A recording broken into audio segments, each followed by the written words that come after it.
Good day ka-trending! This is Reg, the voice artist of this channel. Sa ngayon ka-trending ay handog namin sa inyo ang first 6 ng Rebisco Team Creamline Cool Smashers. Pero disclaimer lamang ka-trending, ito ay personal choice ng aming writer. Pwede nyo naman i-comment ang sa tingin nyo na magiging first 6 ng CCS. Ngunit bago natin yan pag-usapan ay huwag mong kalimutan mag-subscribe at hampasin ang notification bell para updated ka sa latest Pilipinas volleyball trends. Unahin natin ang setter position since wala na ang dating player-maker ng CCS na si Gia Di Guzman. Ang papalit sa kanyang posisyon ay ang 26 years old na si Kylie Negrito. Nakilala natin siya sa kanyang collegiate career bago mapunta sa Creamline. Nakita na natin ang kanyang galing pagdating sa set kaya hindi may pagkakaila na malaki ang maitutulong niya sa kanyang kupunan this season. First outside hitter naman walang iba kundi ang 26 years old na si Gemma Galanza.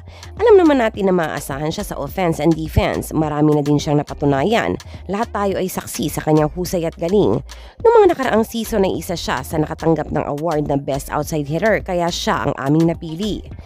Sa second outside hitter position naman ay ang 30 years old na si Phenom Eliza Valdez. Alam naman natin na isa siya sa pinakamagaling na manlalaro ng Creamline.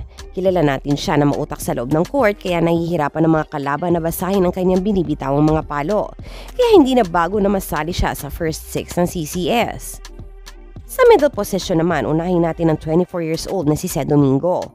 Kasali siya sa first 6 ng Creamline dahil sa kanyang contribution inside the court. Isa siya sa may maraming blocks last season. Mga dami din na nagawa niyang quick attacks. Alam din natin ang kanyang mabilis na galawan pagdating sa running attack and front kill kaya naman, kasali siya sa first 6. Another middle for Creamline ay ang 29 years old Filipino-Japanese Risa Sato. Sinali namin siya dahil sa kanyang pagiging positive person.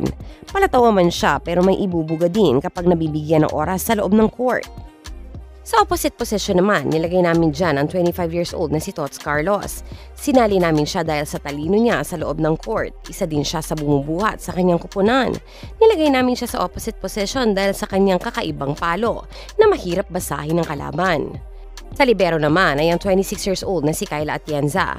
Sinali namin si Kyla dahil sa bilis itong bumasa ng palo ng kalaban. Isa din siya sa magaling mag-save ng bola kaya kung receive man o floor defense, si Kyla Atienza ang maaasahan kaya kasama siya sa first 6. At syempre sinali na din namin ang magiging magic bunot ng Creamline. Kung sa outside hitter position, ready to back up dyan si Pons na magaling din sa offense and floor defense. Nandyan din si Michelle Gumabaw na may bala at maaasahan din pagdating sa blocking kaya asahan natin na may pasabog pa din ang CCS ngayong season. I-comment nyo ka-trending ang inyong first 6 for Creamline Cool Smashers. So that's it for today's video ka-trending. Please don't forget to subscribe and hit that notification bell para updated ka sa latest ganap ng volleyball sa Pinas. Thanks for watching and bye for now!